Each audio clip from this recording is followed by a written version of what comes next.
I've never had pre-punched holes on the cap before, so the only concern I have is bleeding of the bleach to the scalp. If that is the case, I will not recommend this cap.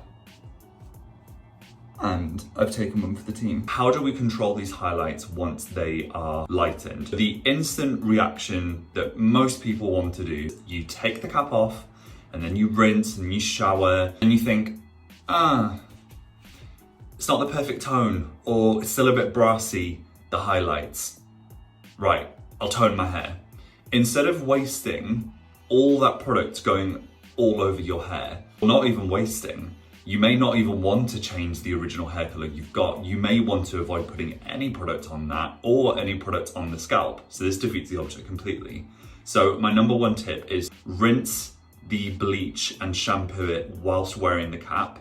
It will feel so weird. You'll then towel dry. Make sure to not move the cap, to be really, really, really delicate. Then once the cap is still on, your hair will naturally dry. So just go do something around the house. Pat gently with a towel. You do need to shampoo after a bleaching stage anyway. And then you can address how the highlights look. What I like about this step is I can truly see how the highlights on their own look. So if they are ready to be invited and introduced to the rest of the hair, then that's fine. But it was always worth it because never again will you be able to put the cap on. Why would you want to? Pull those exact strands out. It is literally impossible. And then enjoy the fact that you can then say, right, let's throw a semi-permanent or a permanent hair color with a 10 vol. So you could even hair dye those ones. So this is an extra little tip as well for you. If you wanted to low light your hair, this is how you could do it. You do 2 rounds of this, getting separate hairs each time, lightening stage first, and then go in with your low light after. I'll literally show you guys how that will look. I'm waiting for a delivery, so I need to kind of work around that. Okay, so I've left it in 45 minutes. It's like a baby duck yellow. I'm going to rinse it out now with some shampoo, and then I'm gonna go in with the color, which I'm going to go for, well, you'll see. Okay, so my issue is that the delivery driver is gonna be coming here anytime soon, and I'm gonna have to wait. Sod's law would mean that as soon as I put the color in, I won't be able to cover it, so. Any substitutions today? Hi, how are you doing? Yeah, just got a color in.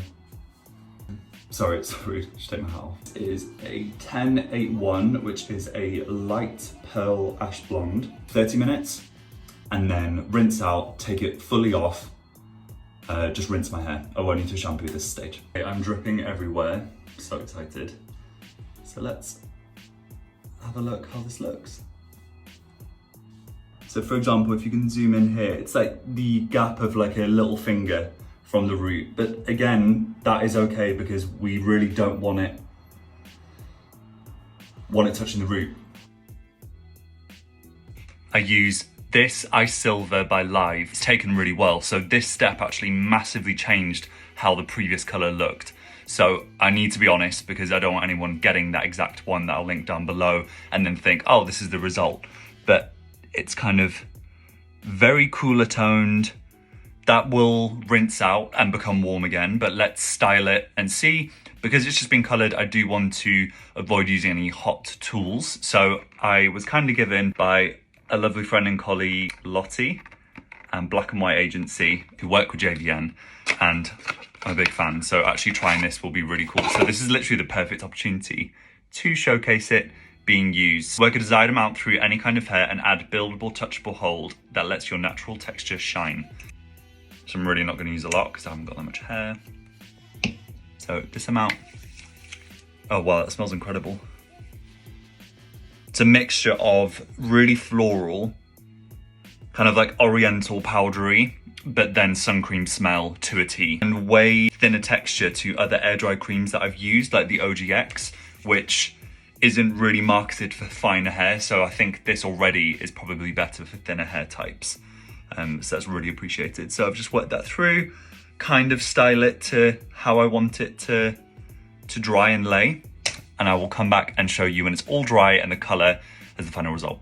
I've let it completely dry, haven't touched it since, and I'm really happy with it. It doesn't weigh it down. Because my hair is a little drier, I would still use some sort of wax or some product after it to kind of weigh down any flyaways, but in terms of the weightlessness, the body from it is really nice, and it still felt like it really controlled it well. So, a big yes from me.